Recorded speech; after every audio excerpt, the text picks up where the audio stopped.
and I will see you on the flip side. Peace. All right, hey ladies and gents, boys and girls, this is your boy Ace K. Baker. I got my man Coach Tony Drake.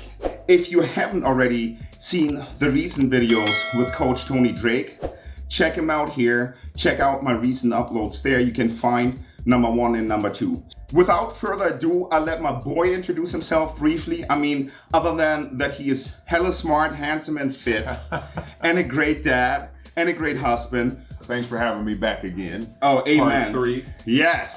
So yeah, it's great to have these questions. I love questions when it comes to lifestyle. I do lifestyle coaching, right? Mindset and body transformation, right? I used to weigh 335 pounds, lost 80 pounds in 1 year, kept it off for 12 years, went back to being fat again at 308 pounds, took that mindset that I had before and that discipline, ended up going back down, losing nearly 70 pounds. And so now that I've done that twice across 2 weight loss journeys, I've been able to change my mindset, change my body for life. And now I'm helping other people change their mindset and their body for life as well. And that's what I love to do. It's my passion. I take so much pride in it. Yeah. And you know, I think, Tony, we really do need more people like you, right?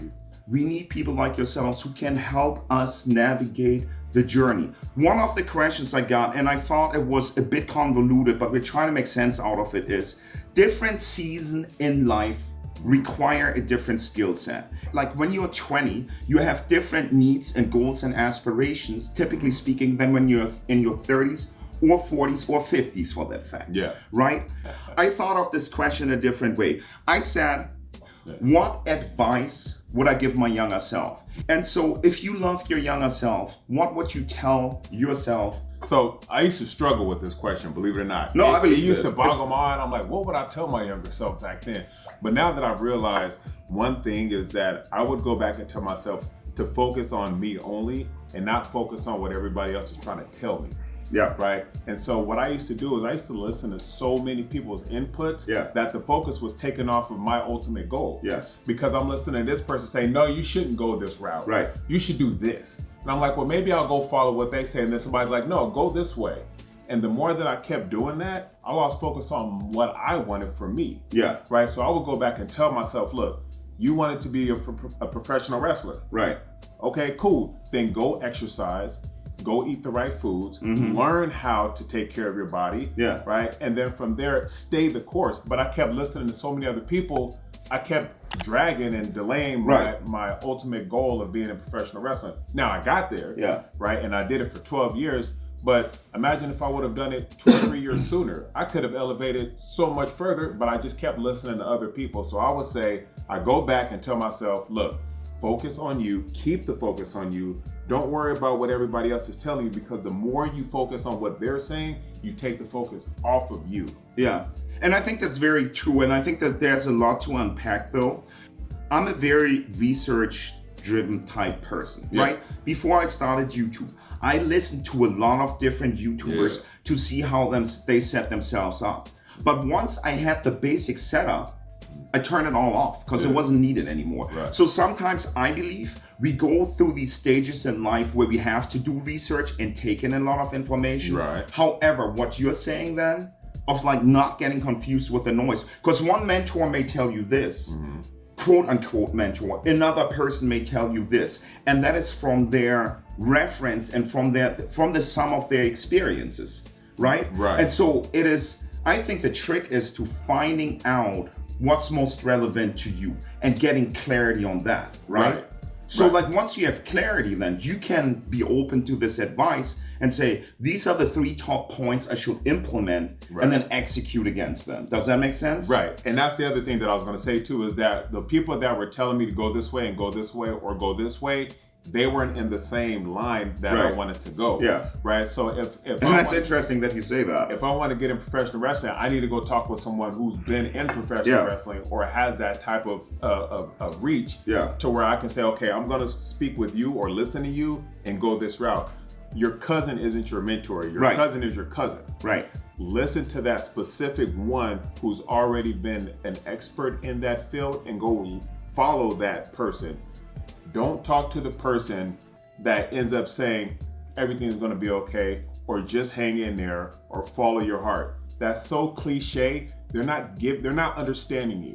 Yeah. They'll hear you, but they won't listen and understand. Right. That's the difference. When I'm coaching people, the first thing I do is when I interact with them is I listen. And that way, when I listen, I understand them. Why? Because I've gone through similar things that they've gone through.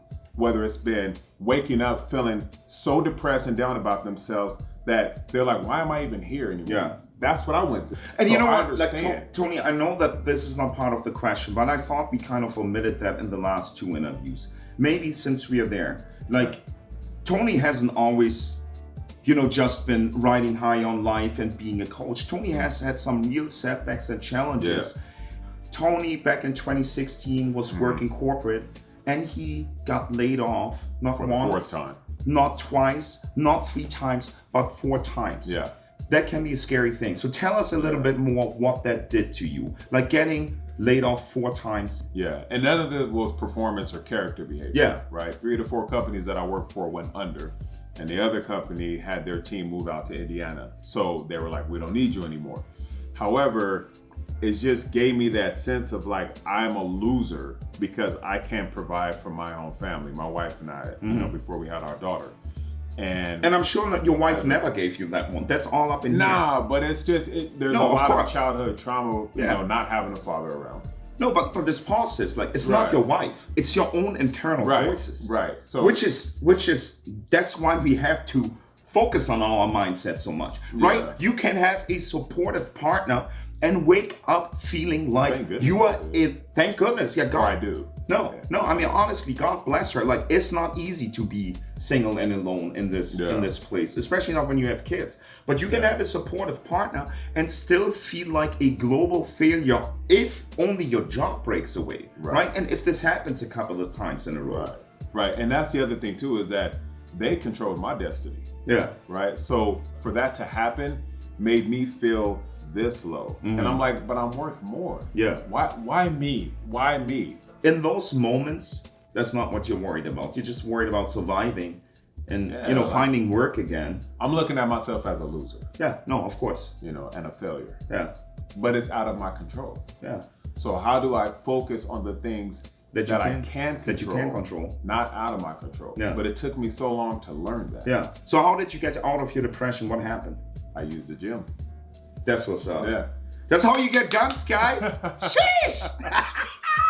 The gym is my therapy session. Yeah, no, I know. Like, I think people, and there's a lot of research that clearly shows, I mean, I'm not a doctor, so don't take this as medical advice, but physical exercise, exercising in the sun, in community is more effective than an antidepressant that you take. And think about that. I don't think we pay enough attention to what we put in our bodies, 2, how we nurture our minds through supportive friendships. Right. And then 3, physical exercise. I mean, a couple of 100 years ago, we were not nearly as sedentary as we are now, right?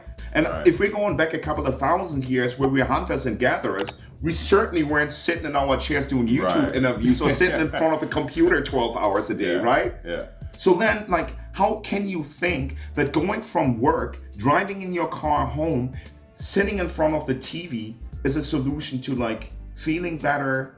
And I'm not saying you, I'm just saying like, how do we get stuck in this thinking that's a way to live? It's not. It's not.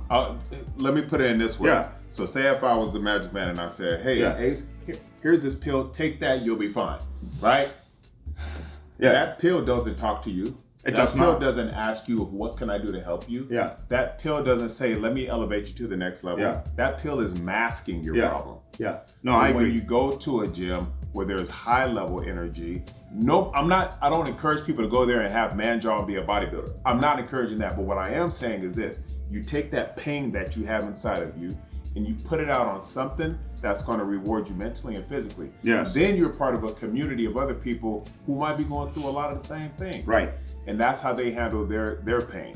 So when you have that community and then you can uplift each other, and now you have someone you can communicate with, and you start to talk about your problems to them, and then you start to hear their problems, you're like, well, dang, like I thought I was the only one going through it. No, like they're going through it, she's going through it, he's going through it. oh shoot, well let's all talk and congregate and see how we can get better. This, boom, masking. Community, making sure you're taking care of this and this. It's a whole big story and a whole big impact that you can make on so many other people. Straight up. And that's where I'm able to coach and help other people change that lifestyle. And they're just like, I never thought about it that way. Right. I'm like, I know, because nobody talks about it. No, I agree. What you just said is so true. You talked about you going in the gym and you're finding like-minded people, right? Yeah. Right? Like, and so having that support from like-minded people is huge. However, I would say that filters into the next question of comparison. Like you just mentioned, hey, this guy is worse off than me. Sometimes these comparisons are terribly unhelpful. And I think like comparison in general is a recipe for sadness and almost like depression, right? Like you if you compare yourself too much, like if I were to compare my bicep to yours, that's one battle I'm not gonna win ever, right? But like working out with you in the gym is like definitely my goal for the next month or two. And there we have support. So tell us a little bit more about this whole comparison thing. Yeah, comparison stops you from getting where you want to be, right? Yeah. I did that forever. I want to be built like The Rock. I want to be built like C.T. Fletcher. I want to be built like Patrick Willis. I had all these guys and I'm like, man, I'll never get there. Yeah. Right away, I said, I'll never. Yeah, of course. So I'm already stopping myself mentally without even trying. Yeah. But the execution comes first. I'm going to keep working and executing on a daily basis. Right. Who knows? One day I might be built like The Rock, right? But I saw myself as this fat kid grow.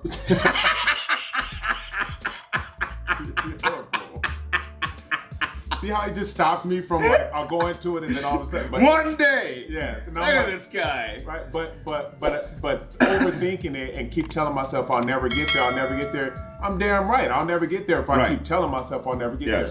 But the execution is where, if you just do that, you got to execute your way into the results. Yeah. Right. And so when you execute and you start to see, don't rush it. Yeah. When you start to see, you're like, well, damn, like if I did this, I can go do that. I can go do that. But when you're saying I'll never be built like them, you don't know what they've been through. And honestly, man, like there's so many people who will never look like you, right? Like I had the highest hops on the youth national team, right? There are a lot of people that will never jump as high. And to me, I trained a lot. I trained 7 days a week, but the rest is genetics.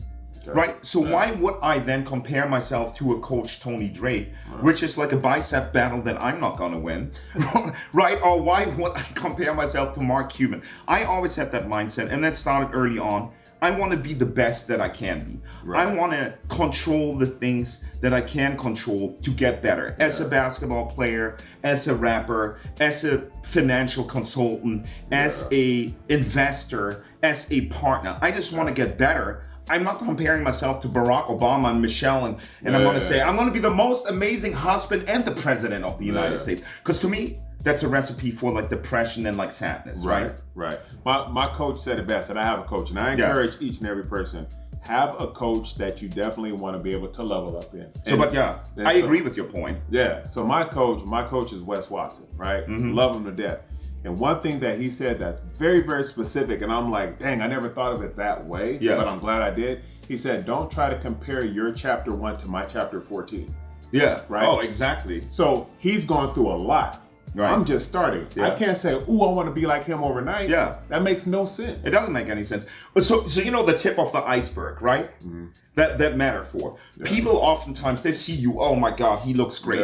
They see the tip of the iceberg. They don't see what's under the water. They don't see the hours and hours. If you don't see the full picture, it's almost like looking at a travel influencer's Instagram, right? We don't know what that person goes through in life to have gotten to that travel influencer thing. How many savings and trips he had to do before anything got paid for, right? Now we're just seeing the quote unquote YOLO lifestyle, but we don't know what's under the water. So I feel that.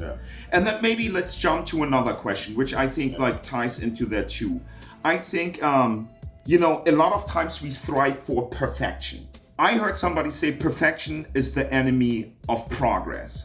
Let that sink in. Perfection is the enemy of progress. I want to have a perfect body. I want to have a perfect diet. I want to have a perfect wife. I want to have a perfect life, Yeah. right? Yeah. So how do you help people get started instead of thriving for perfection? Yeah, stop overthinking it. It's that simple, yeah, because there's too much overthinking. Man, like I can't wait. Like I want to have the perfect car, the perfect build, perfect camera gear for YouTube. Everything, yeah. I can't start until I have the perfect lighting, the perfect camera, the perfect voice. But what's happening is that there's so much. The perfect bicep. Dude, if you talk about this one more time, next time I'm coming with a turtleneck on. But look, that was me. I was like, I'm gonna start doing more, video stuff when I have some good lighting. Maybe I need a camera, but when I have more time. But yeah, but there's so much information that I have to give. Right. And here I am waiting for the perfect situation. Right.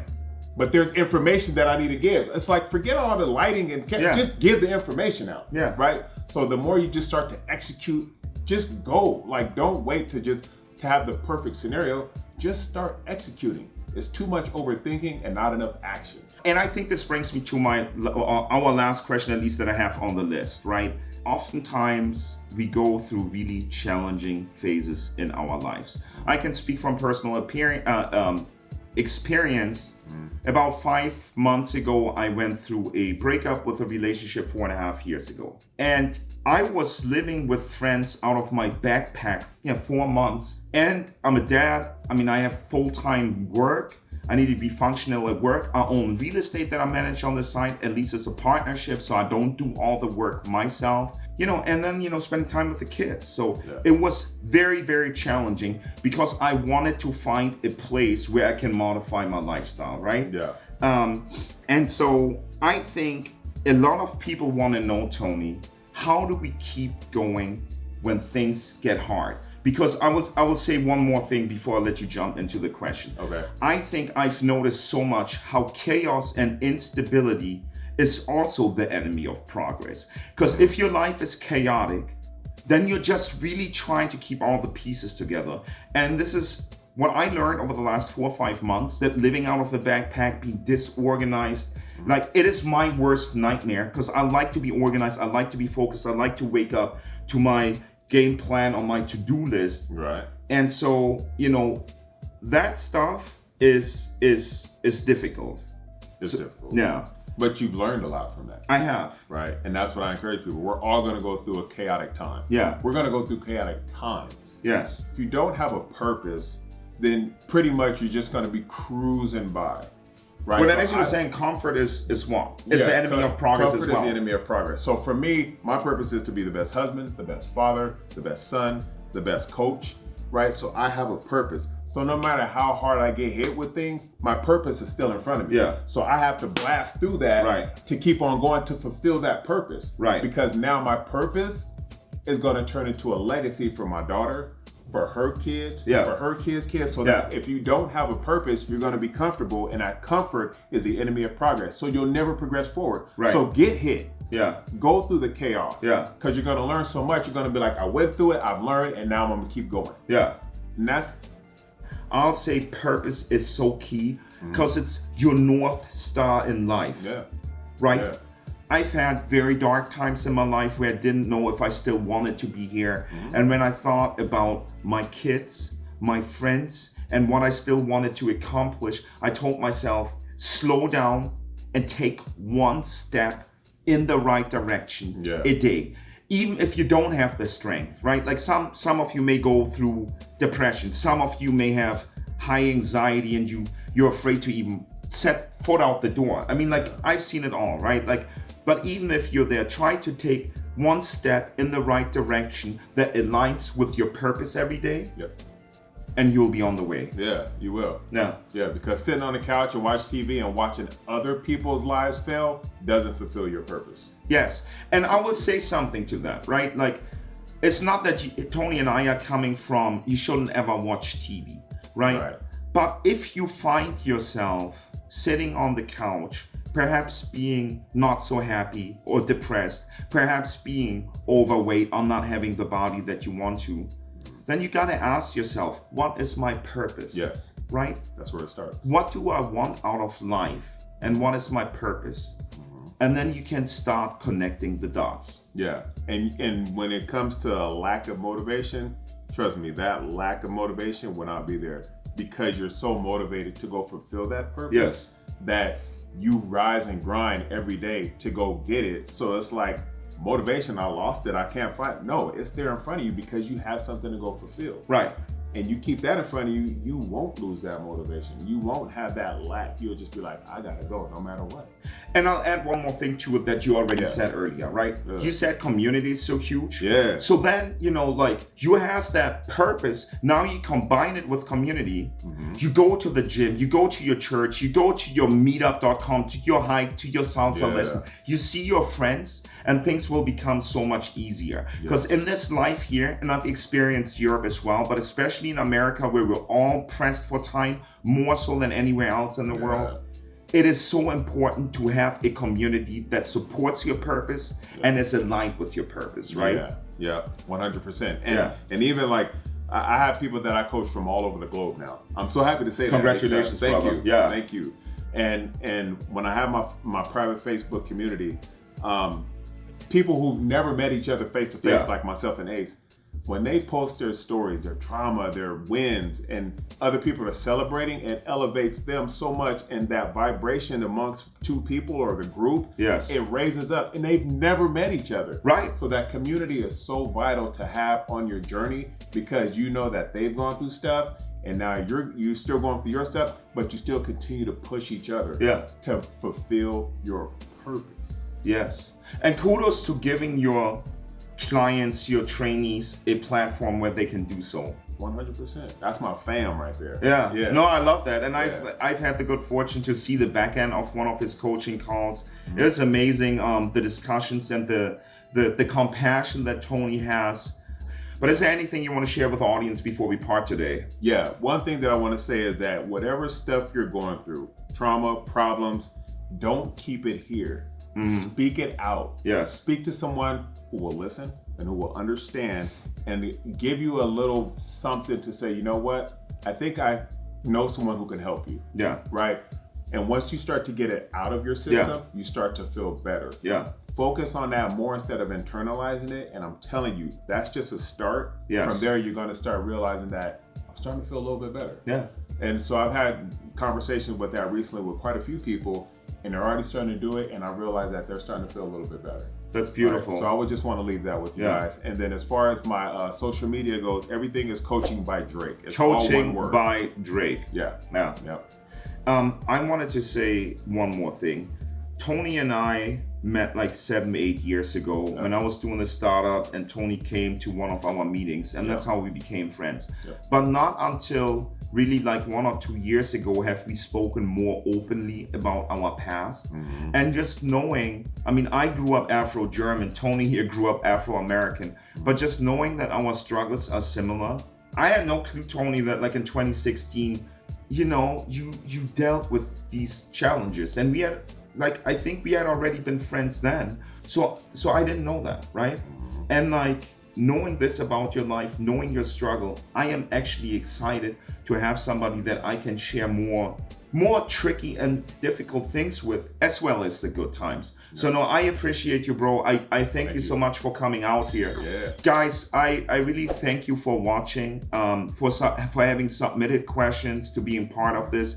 If there are any thoughts or comments, please leave them in the show notes. And like I said, if you haven't already done so, follow Coach Tony Drake at Coaching by Drake, Instagram, YouTube, TikTok. Subscribe to my channel, hit the notification bell and the like button, as that helps us reach more people. And if there's anything Tony or I can do for you, just leave it in the show notes, hit us up. Have a wonderful day, a great rest of your week, wherever you may be. Love and light. Tony, give me a hug, bro. Yes, sir. Let's get it, man. Thank you. Yeah. So I think the hug was not on camera. We disappeared out of the frame, so I'll give you a hug here again. Great having you, man.